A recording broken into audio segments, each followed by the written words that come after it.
কোরবানির গোশত কতদিনের মধ্যে খাওয়া উচিত? সারা বছর কোরবানির গোশত ফ্রিজে রেখে খাওয়া উচিত কি? কোরবানি দেওয়ার পর গোশত ৩ ভাগ না করে পুরোটা নিজে খেলেও কি কোরবানি হবে? কোরবানির গোশত কি ৩ ভাগ করে ১ ভাগ গরিবদের দেওয়া জরুরি, নাকি পুরোটা নিজেরাও খাওয়া যাবে? কোরবানির পশুর গলায় মালা পরানো সম্পর্কে বলবেন। আকিকার পশু জবে না করে মূল্য একজনকে দিলে কি হবে? গরু ছাগলের বট খাওয়া কি জায়েজ? পশু নিস্তেজ হওয়ার আগে চামড়া ছাড়ানো যাবে কিনা? বাজারে যে বিভিন্ন নামি দামি ব্র্যান্ডের বডি লোশন এবং ক্রিম পাওয়া যায়, সেগুলো কি ওযু গোসল করার পর ব্যবহার করে নামাজ আদায় করা যাবে? মৃত ব্যক্তির পক্ষ থেকে কোরবানি করা যাবে কিনা? কোরবানির পশু জবে করার পর পেটে বাচ্চা পাওয়া গেলে করণীয় কি? রাসূলুল্লাহ সাল্লাল্লাহু আলাইহি ওয়াসাল্লামের পক্ষ থেকে কি কোরবানি দেওয়া যাবে? হুজুর, গরুকে জবাই করার সময় নাম নেওয়া আবশ্যক নাকি? তামান্না আফরোজ জানতে চেয়েছেন, রাসূলুল্লাহ সাল্লাল্লাহু আলাইহি ওয়াসাল্লামের পক্ষ থেকে কি কোরবানি দেওয়া যাবে? রাসূলুল্লাহ সাল্লাল্লাহু আলাইহি ওয়াসাল্লামের পক্ষ থেকে কোরবানি দেওয়া যাবে, যেমনটি আলী রাদিয়াল্লাহু তাআলা আনহু দিতেন। বাইহাকী সহ বিভিন্ন হাদিসের কিতাবে বর্ণিত হয়েছে যে নবী করিম সাল্লাল্লাহু আলাইহি ওয়াসাল্লামের ওফাতের পরে তিনি কোরবানি দিতেন এবং তিনি বলেছেন যে নবী সাল্লাল্লাহু আলাইহি ওয়াসাল্লাম আমাকে ওসিয়ত করেছেন, অতএব তার পক্ষ থেকে কোরবানি দেওয়া যাবে। সামিয়া ফেরদৌস জানতে চেয়েছেন, তাহাজ্জুদ নামাজ কি ঘর অন্ধকার করে পড়তে হবে? এর কোনো ভিত্তি আছে কি? তাহাজ্জুদের নামাজ এটা আমরা ঘর অন্ধকার করে লাইট বন্ধ করে পড়তে হবে, এর কোনো ভিত্তি নেই। বরং সেটা আপনার যেভাবে সেভাবে আদায় করতে পারেন। আপনার মনোযোগের জন্য আপনি যদি আলো আধার করে নিতে পারেন, ডিম আলো করে নিতে চান, তো সেটি করতে পারেন, কোনো অসুবিধা নেই। তবে অন্ধকারেই পড়তে হবে এমন কোনো বাধ্যবাধকতা বা নিয়ম নেই। ফাতেমা খাতুন জানতে চেয়েছেন, জিলহজ মাসের চাঁদ দেখার পর গরুর মাংস বা মুরগি খাওয়া যাবে না, এটা কি সত্য কথা? না, এটি সম্পূর্ণ ভুয়া এবং ভিত্তিহীন কথা, কুসংস্কারাচ্ছন্ন কথা। জিলহজ মাসের চাঁদ দেখা যাওয়ার সাথে আপনার গোশত খাওয়ার কোনো সম্পর্ক নেই। কেউ যদি মনে করেন যে আমি কোরবানি গোশতর আগে আর গোশত খাবো না, তাতে করে কোরবানি গোশতের প্রতি আমার আকর্ষণ তৈরি হবে, আল্লাহ রাব্বুল আলামিনের মেহমানদারি সেটাকে আমি খুব আগ্রহ ভরে অ্যাকসেপ্ট করব, সেটি তার ব্যাপার। কিন্তু জিলহজ মাসের চাঁদ দেখা গেলে আর কোনো গোশত খাওয়া যাবে না, এটি সম্পূর্ণ ভিত্তিহীন কথা। সাইদুল ইসলাম জানতে চেয়েছেন, আকিকার পশু জবেহ না করে মূল্য একজনকে দিলে কি হবে?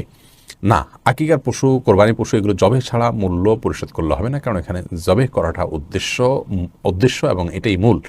অতএব যদি নগদ অর্থ দিলে হতো, তাহলে সেক্ষেত্রে পশু কোরবানি বা পশু জবের কথা বলা হতো না। শরীয়ত যেটাকে যেভাবে করতে বলেছে সেটাকে সেভাবে করার মধ্যেই কল্যাণ রয়েছে। ডক্টর আপনাকে ওষুধ সেবন করতে বলেছে, আপনি ওষুধ সেবন না করে সে টাকাটা গরিব দুঃখীকে দান করে দিলেন, তাহলে তো আপনার রোগ নিরাময় আপনি এর মাধ্যমে আশা করতে পারেন না। আপনি তো ওষুধ সেবন করার চাইতে আরও উত্তম কাজ করলেন। অতএব যে কাজের জন্য যেটি করতে হবে সেটি আমাদের করতে হবে, অন্য কোনো পদ্ধতিতে গেলে সেটি আদায় হবে না। মাথা ভামো জানতে চেয়েছেন, কোরবানি পশু জবে করার পর পেটে বাচ্চা পাওয়া গেলে করণীয় কি? শরীয়ত অনুযায়ী নিয়ম হলো সে বাচ্চাকেও জবে করে দেওয়া, যদি আপনার খেতে ইচ্ছা না করে না খেলেন। যেসব নারীর সন্তান প্রসবের 40 দিনের পরেও রক্ত প্রবাহ বন্ধ না হয়, তারা কিভাবে বাদবন্দি করবেন? 40 দিন পার হওয়ার পরেও যদি রক্ত প্রবাহ বন্ধ না হয়, নেফাস বন্ধ না হয়, তাহলে সেক্ষেত্রে তারা সম্পূর্ণ স্বাভাবিকভাবে সকলে বাদবন্দিকে সম্পাদন করতে পারবেন। সেখানে কোনো আজকাল তো অনেক কিছু ব্যবস্থা রয়েছে যাতে করে ব্লাড যেখানে সেখানে না পড়ে, সে ব্যবস্থাপনা গ্রহণ করার পর তিনি বাদবন্দিকে স্বাভাবিক করতে পারবেন। 40 দিনের পরে আর তার ব্লিডিং হলেও তাকে নেফাস সে আক্রান্ত বা এটাকে আপনার প্রসব পরবর্তী যে ব্লিডিং বলা হয়ে থাকে সেটির মধ্যে গণ্য করা হবে না। এরপরে প্রশ্ন করেছেন রিমি খান, আপনি জানতে চেয়েছেন, বাজারে যে বিভিন্ন নামি দামি ব্র্যান্ডের বডি লোশন এবং ক্রিম পাওয়া যায়, সেগুলো কি ওযু গোসল করার পর ব্যবহার করে নামাজ আদায় করা যাবে? নামাজ হবে কিনা? জি, নামাজ হবে ইনশাআল্লাহ বিইذনিল্লাহ। আব্দুর রহমান জানতে চেয়েছেন, পশু নিস্তেজ হওয়ার আগে চামড়া ছাড়ানো যাবে কিনা? পশু নিস্তেজ হওয়ার আগে যদি চামড়া ছাড়ানো হয়, তাহলে এই কাজটি অন্যায় এবং অনুচিত কাজ, যেটা অনেক সময় কসাইরা করে থাকেন। একাধিক পশুর কাজ তারা ধরেছেন, সেজন্য তারা এটি করে থাকেন। আগে থেকে কসাইদের সাথে এই বিষয়গুলো নিয়ে বোঝাপড়া করে নেওয়া উচিত এবং কোনো অবস্থাতেই আপনার পশুকে এভাবে কষ্ট দেওয়া উচিত না। অকারণে পশুর প্রতি অমানবিক আচরণ করা ইসলাম শরীয়তের দৃষ্টিকোণ থেকে গুনাহের কথা। আল্লাহ রাব্বুল আলামিন প্রত্যেক পশুর প্রতি, সব কিছুর প্রতি আমাদেরকে ইহসান করার নির্দেশ করেছেন। এমনকি যখন জবে করব, তিনি বলেছেন ওয়াইদা যাবাহতুম ফাহসিনু যিবহাতা, জবে করলে জবাকৃত পশুর প্রতিও তোমরা ইহসান করবে এবং ছুরিকে ভালো করে ধার দিয়ে নিবে, যাতে করে অহেতুক তাকে বেশি সময় ধরে পচাতে না হয়। সেখানে পশুর প্রাণবাহির আগে থেকে চামড়া ছেলা শুরু করা, রক কাটা, এগুলো অত্যন্ত গর্হিত কাজ, এটা অনেকেই করে থাকেন। আমরা যথাসম্ভব নিজের জায়গা থেকে সাবধান থাকবো ইনশাআল্লাহ বিইذনিল্লাহ। রোদেলা রিসান ভুঁইয়া, আপনি জানতেছেন, গরু ছাগলের বট খাওয়া কি জায়েজ? জি, এটা সম্পূর্ণ জায়েজ, তবে এটা যার যার রুচির ব্যাপার। কারোর যদি ভালো লাগে তিনি খাবেন, কারোর ভালো না লাগলে তিনি খাবেন না, একান্তই তার ব্যাপার। আপনি মোবারক জানতেছেন, হুজুর, গরুকে জবাই করার সময় নাম নেওয়া আবশ্যক নাকি? না, গরু জবাই করার সময় নাম নিতে হবে এরকম কোনো বাধ্যবাধকতা নেই। আমরা অনেকে মনে করি যে গরু জবাই করার সময় নামের তালিকা ধরে পাঠ করতে হয়। এটা কোনো আবশ্যক কিছু না, বিধায় এটাকে আমরা আবশ্যক মনে করব না। এটাকে আবশ্যক মনে করলে বরং সেটি সমস্যা হবে। তবে হ্যাঁ, জবাই করার আগে আমরা যাদের পক্ষ থেকে কোরবানি করছি তাদের কথা উল্লেখ করে যদি বলি, আল্লাহ এটা অমুক অমুক অমুক অমুক তাদের তরফ থেকে কবুল করুন। তাদের বাবার নাম উল্লেখ করতে পারেন, অমুকের ছেলে অমুক, অমুকের ছেলে অমুক, অমুকের মেয়ে অমুক, এভাবে বলতে পারেন। আর না হলে শুধু নাম বললে হবে যে অমুক অমুকের তরফ থেকে আল্লাহ তাআলা এই পশু আপনি কোরবানি হিসাবে কবুল করে নিন। এরপরে বিসমিল্লাহি আল্লাহু আকবার আল্লাহুম্মা মিনকা ওয়া লাক বলে আপনি জবাই করবেন। এটি করাটা মুস্তাহাব, নাম উল্লেখ করাটা, কিন্তু করতে হবে এমন কোনো বাধ্যবাধকতা নেই। না করলেও কোরবানি হয়ে যাবে। আল্লাহ তাআলা ভালো জানেন আপনাদের অন্তরে কি আছে, কারা কারা নিয়ত করেছেন। অতএব সেটি অসুবিধা হবে না। আরাফাত ইসলাম জানতে চেয়েছেন, মৃত ব্যক্তির পক্ষ থেকে কোরবানি করা যাবে কিনা, সেই গোশত বন্টনের পদ্ধতি কি? মৃত ব্যক্তির পক্ষ থেকে কোরবানি করা যাবে। যিনি কোরবানি করবেন তিনি তার নিজের গোশত যেভাবে ব্যবহার করেন এটাকে ঠিক একই ব্যবহার করবেন। আব্দুল নূর জানতে চেয়েছেন, কোরবানি পশুর গলায় মালা পরানো সম্পর্কে বলবেন। মালা পরিয়ে যদি নিজের জাহির করা হয় যে আমার কোরবানির পশু এটি, মানুষ জানবে, এবং অনেকে আপনার ফুলের মালা ডালা ইত্যাদি পরিয়ে থাকেন মানুষের দৃষ্টি আকর্ষণ করার জন্য, এই কাজগুলো অনুচিত, অন্যায় এবং নিজের নিয়তের বিশুদ্ধতা যেটি আছে তার পরিপন্থী কাজ, এগুলো করা উচিত নয়। আর যদি নিছক গরুকে আপনার মায়া করে বা আপনার স্নেহ করে মালা পরানো হয় সেটি ভিন্ন বিষয়, কিন্তু সচরাচর আমাদের সমাজে যে মালা টালা পরানো হয় এগুলো এক ধরনের আপনার কি বলা যায় লৌকিকতা, এটা এক ধরনের প্রদর্শন ইচ্ছা থেকে হয়ে থাকে। আমরা সেগুলো না করার জন্য পরামর্শ দিব, প্রযোজ্য হবে। এমডি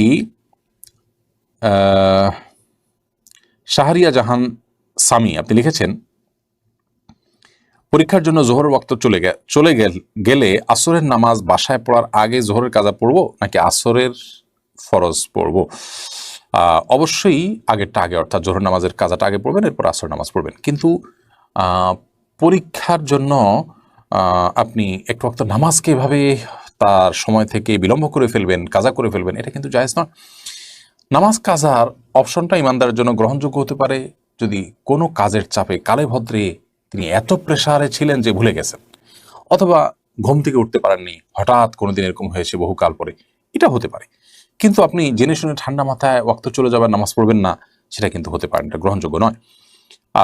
প্রয়োজনে পরীক্ষার হলে আপনি ছুটি নিয়ে নামাজ পড়বেন, শুধু ফরজটুকু পড়ে নেবেন। অন্তত আপনি ওয়াশরুমের ছুটি তো পান, সেই ছুটিতে আপনি অন্তত ফরজটুকু পড়ে নেবেন। কিংবা পরীক্ষার আগে, পরীক্ষার মাঝে বা পরীক্ষা তাড়াতাড়ি শেষ করে দিয়ে অক্তের মধ্যে থেকে বের হয়ে এসে নামাজ পড়ে নেওয়া, এই কাজগুলো আপনাকে করতে হবে যেভাবেই হোক না কেন। বাকি যদি কোনো কারণে আপনার কাজা হয়ে যেয়ে থাকে তাহলে সেক্ষেত্রে অবশ্যই আগেরটা আগে এবং পরেরটা পরে, জোহর আগে পড়বেন, আসর পরে পড়বেন। জান্নাত রুমা আপনি লিখেছেন, আমার ছেলে ছোট ছেলের মাথার চুল কে যেন কেটে নিয়েছে, করণীয় কি? মাথার চুল কে কেটে নিয়েছে? ব্ল্যাক ম্যাজিক বা কালো জাদু করার জন্য, সেহের করার জন্য চুল, শরীরের বিভিন্ন পোশাকের অংশ এগুলো কেটে নিয়ে সেগুলোর উপরে জাদু করা হয়। স্বয়ং নবী করিম সাল্লাল্লাহু আলাইহি সাল্লামের চুলে জাদু করা হয়েছে, সে মর্মেও কিন্তু হাদিস রয়েছে। তো সেখান থেকে বোঝা যায় যে এগুলো জাদুর জন্য অনেক সময় নিয়ে থাকে দুষ্ট লোকেরা, অনেক সময় দুষ্ট জিনদের দিয়ে এটা করে, অনেক সময় মানুষ এটা করে থাকে। এবারে সাবধান হওয়া উচিত এবং তিনকুল অন্যান্য যে আমলগুলো আছে যেগুলোর মাধ্যমে আত্মরক্ষা করা যায় সেগুলো নিয়মিত করা উচিত। এবং ছোটো বাচ্চা তো আর তিনকুল পড়তে পারে না, পুরোপুরি তাকে ফু দেওয়া উচিত, তার শরীর বন্ধ করে দেওয়া উচিত। তিনকুল পরে ফু দিয়ে তিনবার করে তারপরে শরীরকে মুছে দেওয়া উচিত সকাল সন্ধ্যা এবং রাতে শোয়ার সময়। এবং পরবর্তীতে এইসব ব্যাপারে একটু সতর্ক থাকা উচিত। তবে এটি এমনও হতে পারে যে কোনো কারণে কাটা পড়েছে, কোনো কিছু আমরা দেখি নাই, সেটা সাধারণ কোনো বিষয় হতে পারে, সেটাও লক্ষ্য রাখা উচিত। আবির হোসেন আপনি লিখেছেন, জান্নাতে আমার ওয়াইফকে কি আমি পাবো? আল্লাহ না করুন আমি যদি জাহান্নামবাসী হই আর আমার স্ত্রী যদি জান্নাতবাসী হন, তাহলে আমার স্ত্রী কি অন্য কারোর হয়ে যাবে? এমন আমলের কথা বলেন যে আমল করলে আমার ওয়াইফ অন্য কারোর জন্য জায়েজ হবে না। দেখুন ভাই আবির, স্বামী স্ত্রী পরস্পরের প্রতি ভালোবাসা থেকে আমরা এই ধরনের প্রশ্ন করে থাকি, কিন্তু আমাদের মনে রাখতে হবে যে এই দুনিয়ার ভালোবাসা, এই দুনিয়ার মমতা, এগুলো আমাদের এখন অনেক বড় মনে হচ্ছে আমাদের কাছে। কিয়ামত সম্পর্কে আল্লাহ তাআলা বলেছেন যে ইন্না জালজালাতাস সাআতি শাইউন আযীম ইয়াওমা তারাউনাহা তাযহালু কুল্লু মুরজিআতিন আম্মা আরদাআত। মহাপ্রলয় যে হবে, কিয়ামত বা আপনার হিসাব দিবস তো অনেক পরে, সেটির যে সূচনা হবে মহাপ্রলয়ের মাধ্যমে, সেই মহাপ্রলয় সম্পর্কে আল্লাহ তাআলা বলেছেন এটা বিশাল বড় একটা বিষয় হবে। এত বড় বিষয় হবে যে দুগ্ধদানকারিণী মা নিজের দুধ দেওয়া সন্তান কথা ভুলে যাবেন এর ভয়াবহতায়, এবং গর্ভধারণকারী মার গর্ভে সন্তান আছে সে কথা ভুলে যাবেন ভয়াবহতার কারণে। মানে ভয়াবহতার কোন পর্যায়ে চলে যাবে, এইসব ভালোবাসা এগুলো গৌণ হয়ে যাবে তখন যদি ওই পরিস্থিতির মুখোমুখি আমরা পড়ি। তো সেই জন্য আমরা ওই পরিস্থিতির কথা আঁচ করতে না পারার কারণে আমাদের কাছে আমাদের ভালোবাসাটা বড় হচ্ছে বা বড় করে আমরা দেখছি। এই কথা বলার উদ্দেশ্য হলো যে আমরা যারা চিন্তা করছি যে একসাথে থাকার ব্যবস্থা হোক, সেটা আমরা করি। তো এর চেয়ে বেশি আমাদের চিন্তা করা উচিত যেন আমি জাহান্নামে না যাই। আমার আল্লাহ না করুক জাহান্নামের ফয়সালা যদি হয়, তাহলে সেক্ষেত্রে একসাথে থাকা না থাকা এগুলো আমার মাথায় আসবে না, এগুলোর চেয়ে অনেক বড় বিষয় ঘটে যাবে। বিধায় আমাদের চেষ্টা থাকা উচিত জান্নাতে যাওয়ার। আর হ্যাঁ, এটাই হলো একমাত্র উপায় যে আপনারা উভয় জান্নাতে যাওয়ার মতো কাজ অব্যাহতভাবে করতে থাকবেন, জাহান্নাম থেকে মুক্ত থাকার কাজগুলো করতে থাকবেন, অর্থাৎ উভয় যাতে জান্নাতে যান সেই চেষ্টা করতে থাকবেন। এটাই হলো একমাত্র আমল। এর মাধ্যমে ইনশাআল্লাহ বিদিনিল্লাহ আল্লাহ তাআলা আপনাদের উভয়কে সেখানে সম্মিলন ঘটাবেন। এর বাইরে স্বামী স্ত্রী একজন জাহান্নামে গেলে আরেকজন জান্নাতে গেলে তার কি হবে, তার অন্য কারোর হয়ে যাবেন কিনা তিনি, এই বিষয়ে কোরআন হাদিসে আলাদা করে কোনো কিছু বলা নেই। এর প্রকৃত স্বরূপ কি হবে সেটা একমাত্র আল্লাহ রাব্বুল আলামিন ভালো জানেন। আলামুল গায়েবের বিষয়, অদৃশ্যের জগতের বিষয় কি হবে না হবে আমরা ধারণা করে কোনো কথা বলতে পারি না। তবে আল্লাহ রাব্বুল আলামিন যা ফয়সালা করবেন সেটাই হবে, এবং আমি যদি আল্লাহকে সন্তুষ্ট করে দুনিয়া থেকে যেতে চাই তো আমার চাওয়ার বাইরে কিছু হবে না ইনশাআল্লাহ তাআলা। আলাউদ্দিন ফারাবি আপনি লিখেছেন, ইস্তেঞ্জার পর কি টিস্যু ব্যবহার করা বিদআত? আল্লাহ রাসূল সাল্লাল্লাহু আলাইহি ওয়াসাল্লাম তো টিস্যু ব্যবহার করেন। দেখুন, আপনি স্টুল পাসের পর, পায়খানা করার পর, আপনার ইস্তেঞ্জা করার পর কোনো কিছু দিয়ে পরিচ্ছন্ন হলেন, সেটা কোনো পাথরের টুকরা হতে পারে, কোনো মাটির টুকরো হতে পারে, বা অন্য কিছু দিয়ে আপনি করলেন, সম্মানজনক কোনো কিছু দিয়ে করলেন না, জাস্ট সাধারণ কোনো যে এটার জন্যই উপযোগী কোনো কিছু দিয়ে আপনি পরিষ্কার করলেন, এরপর আপনি পানি ব্যবহার করলেন, এটা হাদিস দ্বারা প্রমাণিত। অতএব সেটা আপনার ঢিলাই হইতে হবে, অর্থাৎ মাটির চাকাই হতে হবে, কিংবা পাথরের কুচি টুকরাই হতে হবে, এটা বাধ্যতামূলক না। টিস্যু নবী সাল্লাল্লাহু আলাইহি ওয়াসাল্লাম ব্যবহার করেনি, নবী করিম সাল্লাল্লাহু আলাইহি ওয়াসাল্লাম তো এই কাপড়ও ব্যবহার করেনি, তার সময় তো এই সুতা এই কাপড় ছিল না। নবী করিম সাল্লাল্লাহু আলাইহি ওয়াসাল্লাম তো চশমা ব্যবহার করেনি, তার সময় এটা ছিল না। দুনিয়াবী বিষয় মূলগতভাবে যেটা কোনো ইবাদত না। আমি এই টিস্যুটা ব্যবহার করছি, টিস্যুটা ব্যবহার করলে সওয়াব বেশি হবে, ইট বা পাথর ব্যবহার করলে সওয়াবটা কম হবে, মাটির চাকা ব্যবহার করলে সওয়াবটা কম হবে, এরকম তো না।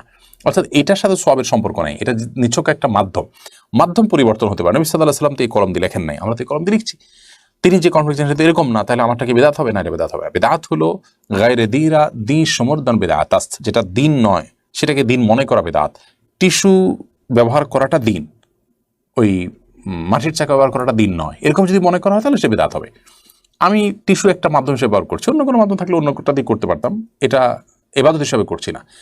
পরিচ্ছন্ন করাটা উদ্দেশ্য, কি দিয়ে করছে এটা উদ্দেশ্য না, তাহলে সেক্ষেত্রে সেটা বিদআত হয় না, বিধায় এটা বিদআতে পরিগণিত হবে না। এরপরে সাদিয়া আক্তার প্রিয়া জানতে চেয়েছেন, কোরবানির গোশত কতদিনের মধ্যে খাওয়া উচিত? সারা বছর কোরবানির গোশত ফ্রিজে রেখে খাওয়া উচিত কি? বল সাদিয়া, কোরবানির গোশত ফ্রিজে রেখে আপনার খেতে হবে এমন কোনো বাধ্যবাধকতাতে নেই। আমরা এটা কিছুদিন খেলাম, এটা দিয়ে আমাদের 6 মাসের গোশত কেনার কাজ সারলাম, এমনটি করাটা জাস্ট মানে কোরবানির সাথে যায় না, অনুচিত এটুকু বলতে পারি। কিন্তু এরকম কোনো সীমানা বলে দেয়নি শরীয়ত যে এর বেশি রাখা যাবে না। কেউ যদি 6 মাস 8 মাস রেখেও খায় তার কোরবানি হয়ে যাবে ইনশাআল্লাহ বিদিনিল্লাহ। কিন্তু এটাকে দিয়ে আমার পরবর্তীতে গোশত কেনা থেকে আমি বেঁচে গেলাম, এটা দিয়ে সারলাম, এই মানসিকতা রেখে অনেকে কোরবানি দেন, সেটা উচিত না। বাট আপনি চাইলে যে কোনো সময় পর্যন্ত রেখে এটি খেতে পারেন। জামিল আহমেদ মাহদি আপনি জানতে চেয়েছেন, কোরবানি দেওয়ার পর গোশত 3 ভাগ না করে পুরোটা নিজে খেলেও কি কোরবানি হবে? কোরবানি গোশত কি 3 ভাগ করে 1 ভাগ গরিবদের দেওয়া জরুরি, নাকি পুরোটা নিজেরাও খাওয়া যাবে? জামিল মাহদি, কোরবানির গোশতের 3 ভাগ করা এটা আবশ্যক নয়, মুস্তাহাব।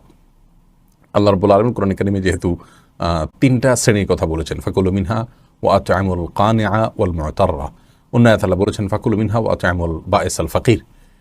তো এই নির্দেশনাগুলো থেকে বোঝা যায় যে আল্লাহ রাব্বুল আলামিন 3টা শ্রেণীতে আমাদেরকে আপনার কোরবানি গোশতকে বন্টন করার জন্য নির্দেশনা দিয়েছেন, কিন্তু এটি কোনো আবশ্যিক নির্দেশ নয়। যার কারণে কেউ যদি এটাতে একটু হেরফের করেন, যেমন নিজে একটু বেশি রাখলেন, গরিবকে একটু কম দিলেন, অথবা গরিবকে একটু বেশি দিলেন, নিজে কম রাখলেন, অথবা সবগুলো গরিবকে দিয়ে দিলেন বা প্রতিবেশীকে দিয়ে দিলেন, তাতে কোরবানি হয়ে যাবে। একটু হেরফের করলেও কোরবানি হয়ে যাবে। এটার সাথে কোরবানি শুদ্ধ অশুদ্ধ হওয়ার বিষয়টি আসলে নির্ভর করে না, আমরা এটাকে যতটা খুব সিরিয়াসলি দেখি। লুনা পারভিন ঝর্ণা আপনি লিখেছেন, অমুসলিমদের সালাম দেওয়া যাবে কিনা? অমুসলিমদের সাথে সামাজিক সৌহার্দ্যমূলক সম্পর্ক বজায় রাখার চেষ্টা করতে হবে, এবং সেজন্য তাদেরকে অভিবাদন দিবেন, অভিবাদন গ্রহণ করবেন, সেটা ঠিক আছে। কিন্তু সালাম দেওয়ার যে ব্যাপারটা আছে সেটা হলো যে অমুসলিমদেরকে অমুসলিমরা যদি আপনাকে সালাম দেন তাহলে সেখানে আপনি ওয়ালাইকুম বলে জবাব দিবেন। আর আগ বেড়ে তাদেরকে আপনি যত রকমের অভিবাদন আছে, সামাজিক অভিবাদন, গুড মর্নিং, গুড ইভিনিং ইত্যাদি ইত্যাদি, স্বাগতম, অন্যান্য যা যা আছে প্রচলিত সেগুলো আপনি তাদেরকে বলবেন। কিন্তু সালাম যেটা আল্লাহ তাআলার গুণবাচক নাম, সেটা তাদেরকে নিবেদন করবেন না, কারণ তারা আল্লাহ প্রতি বিশ্বাস রাখেন না। তাছাড়া আপনি সালামের মাধ্যমে যে আল্লাহ তাআলার কাছে শান্তি কামনা করছেন, সে আল্লাহ তো তিনি নিজে বিশ্বাসই করেন না। তিনি যা বিশ্বাস করেন না সেটা তার উপরে আরোপ করে দেওয়া, এটা কখনো ন্যায্যতা হতে পারে না। সেজন্য সালাম আকবরী নয়, বরং তারা যদি সালাম দেন তাহলে আপনি ওয়ালাইকুম বলে জবাব দিবেন। আর এছাড়া সামাজিক সৌহার্দ্যপূর্ণ যে কোনো অভিবাদন, সাধারণ অভিবাদনগুলো তাদের সাথে বিনিময় করা যেতে পারে। ফখরুল ইসলাম মাহিন আপনি লিখেছেন, আবেগের বশে ফোনে দুজন কবুল বলে ফেলেছি, আমাদের কি বিয়ে হয়ে গিয়েছে? জি না, বিয়ে তো সহজ নয় যে আবেগের বশে দুজনে কবুল করে বলে ফেলছেন আর বিয়ে হয়ে গেছে। দুজন সাক্ষীর সামনে প্রস্তাব এবং কবুল হবে এবং অন্যান্য শর্ত যদি পাওয়া যাবে, তখন সেক্ষেত্রে সেটি শরিয়ার দৃষ্টিকোণ থেকে বিশুদ্ধ এবং আপনার সঠিক বিয়ে হিসেবে বিবেচিত হবে। রবিউল হোসেন লিখেছেন, মায়ের গর্ভে সন্তান শারীরিকভাবে ত্রুটিপূর্ণ হলে সেক্ষেত্রে গর্ভপাত করলে গুনাহ হবে কিনা? শারীরিকভাবে যদি ত্রুটিপূর্ণ হয় তারপরও সবর করতে হবে, এটা আল্লাহ তাআলা পরীক্ষা হিসেবে ধরে নিতে হবে। যদি সেই সন্তানের জন্ম মায়ের জীবনকে হুমকির মধ্যে ফেলতে পারে এরকম মনে হয়, তাহলে সেক্ষেত্রে শুধুমাত্র সেটি নষ্ট করা যেতে পারে। এর বাইরে আপনার ঠুনকো অজুহাতে যে বাচ্চা ত্রুটিপূর্ণ, তাহলে বাচ্চা হলে বাচ্চার কষ্ট হবে, আমাদের কষ্ট হবে, এ সমস্ত অজুহাতে বাচ্চা নষ্ট করলেন আপনি বা আপনার গর্ভপাত করলেন, সেটা কিন্তু কোনো সুযোগ ইসলামী শরীয়তে নেই। এবং সেটা করলে আমরা কিন্তু গুনাহগার হবে এবং আল্লাহর কাছে এর জন্য আমাদেরকে জবাবদিহিতার মুখোমুখি হতে হবে। আমাদের অনেক ভাই বোন আছেন যে এই বিষয়টাকে বুঝেন না এবং এই ঠুনকো অজুহাতের ভিত্তিতে তারা কিন্তু সন্তানকে আপনার এই গর্ভপাত করে ফেলেন। এটা জায়েজ নয়, বরং আল্লাহ তাআলা পরীক্ষা হিসাবে আপনি সবর করতে হবে এবং সেটাকে মেনে নিতে হবে। হ্যাঁ, ওই যদি বললাম মায়ের জীবন যদি হুমকির মধ্যে পড়ে তাহলে সেক্ষেত্রে ভিন্ন কথা। মোহাম্মদ রাসেল লিখেছেন, সংক্ষেপে বেদাত সম্পর্কে যদি একটু বলতেন। বেদাত শব্দের অর্থ হলো নব আবিষ্কার বা নতুন উদ্ভাবন। ধর্মীয় কাজে, ইসলামের কোনো কাজের মধ্যে নিজেদের থেকে কোনো কিছু সংযোজন করা, এটা হলো বেদাত। সংযোজন বিয়োজন করা, এটা হলো বেদাত। কোরআন এবং সুন্নাহ যে ইবাদতগুলো যেভাবে করতে বলেছে সেগুলোকে সেভাবে করাটাই হলো সুন্নাহ। সেখানে আমি যদি নিজে থেকে কোনো মন গড়া পদ্ধতি আবিষ্কার করি, বের করি এবং সেটার অনুসরণ করি, অনুকরণ করি, তাহলে সেক্ষেত্রে বেদাত হবে। ধরা যাক কোরআনে কারীম তেলাওয়াতের ক্ষেত্রে কোরআন এবং সুন্নাহ যা বলেছে সেটা না করে আমি কোরআন তেলাওয়াতের আগে অমুক অমুকটা বলাটাকে শরীয়ত বানিয়ে নিলাম, ধর্মীয় কাজের অংশ বানিয়ে নিলাম, ইসলামের নির্দেশ মানিয়ে নিলাম, অথচ ইসলামে সেটা নাই, কোরআন হাদিসে সেটা নাই। এই নকল জিনিসটাই বেদাত, যেটা কোরআন হাদিসে নেই। তো এরকম কোনো কিছু যদি আমি কোরআন হাদিসের অংশ বানিয়ে নিই বা ইসলামের অংশ বানিয়ে নিই, তাহলে সেটা বেদাতে পরিগণিত হবে। এমনিতে আমি কোরআন তেলাওয়াত প্রতিদিন একটা বিশেষ সময় করি, এই বিশেষ সময় করার কথা কোরআন হাদিসে আমাকে বলে নাই, তারপর আমি করছি কেন? আমি করছি আমার সুবিধার জন্য, সময় হয় এটা আমি সেজন্য আমি এটাকে করে নিয়েছি ফিক্স আমার জন্য। এই টাইমে কোরআন তেলাওয়াত করলে আলাদা সওয়াব হবে, এটা কোরআন নির্দেশ, এটা ইসলামের নির্দেশ বা এটা ইসলাম, এরকম মনে করে তো আমি করছি না, তাহলে এটা বেদাত হবে না। তাহলে বেদাত হবে তখন যখন কোনো ইবাদতকে, কোনো কাজকে ইবাদত হিসাবে আমি গণ্য করলাম, অথচ শরীয়তকে ইবাদত হিসাবে গণ্য করেনি, অথবা শরীয়তের কোনো ইবাদতের পদ্ধতি আমি নিজে নিজে বানিয়ে নিলাম বা কারোর বানানোটা অনুসরণ করলাম, যেটা কোরআন হাদিস দ্বারা সমর্থিত না, কোরআন হাদিস সেটা বলে নেই, তাহলে সেটা কিন্তু বেদাতে পর্যবসিত হবে। আর সকল বেদাতের পরিণাম হলো ভ্রষ্টতা, সকল ভ্রষ্টতার পরিণাম এবং ঠিকানা হলো জাহান্নাম। নজরুল শেখ লিখেছেন, কবরস্থান নামে দান করা জায়গায় কি ঈদগাহ করা যাবে? কবরস্থান এর জন্য যে জায়গা দান করা হয়েছে সেখানে কবরস্থানই হবে, ঈদগাহ সেখানে হবে না। দানকারী যদি ঈদগাহ এবং কবরস্থান উভয়টার জন্য জায়গা দিয়ে থাকেন তাহলে সেক্ষেত্রে সেটা হতে পারে। আব্দুল সালাম আপনি লিখেছেন, কালো রঙের জামা কাপড় পরে নামাজ পড়লে কি কোনো অসুবিধা হবে? কালো রঙের যে জামা সেটা পরলে নামাজে কোনো সমস্যা নেই। আপনি কোন কালারের জামা পরবেন এটা আপনার ব্যাপার। পুরুষদের জন্য একেবারে টকটকা লাল বা জাফরান কালার সেটা নিষিদ্ধ। আর এর বাইরে যে কোনো সাধারণ পোশাক, কালো হোক, সাদা হোক, সবুজ হোক, অন্য কোনো কালারের পোশাক পরে নামাজ পড়লে কোনো অসুবিধা নেই। এমএসটি পাপিয়া রায়হান আপনি লিখেছেন, আমার বাবা নেই, ভাই নেই, এমত অবস্থা আমি কি চাকরি করতে পারবো? আপনার যদি চাকরি করা ছাড়া নিজের খাবার জোগাড় করার মতো কোনো ব্যবস্থা না থাকে, তাহলে সেক্ষেত্রে পর্দার মধ্যে থেকে আপনি কোনো উপার্জনের পথ আপনি বের করে নেবেন। সেটা চাকরি হতে পারেন, কোনো বিষয় জরুরি নয়। পর্দার মধ্যে থেকে হালাল উপার্জনের ব্যবস্থা করবেন যদি কোনো উপায় না থাকে। আর যদি আপনার জীবন ধারণ করার মতো ব্যবস্থা থাকে, তাহলে সেক্ষেত্রে আপনি যথাসম্ভব সেটার উপরে ক্ষান্ত থাকার চেষ্টা করবেন। যদি এরপরও আপনি কাজ করতে চান, শরিয়ার পর্দার সীমানার মধ্যে থেকে আপনি কাজ করার চেষ্টা করবেন।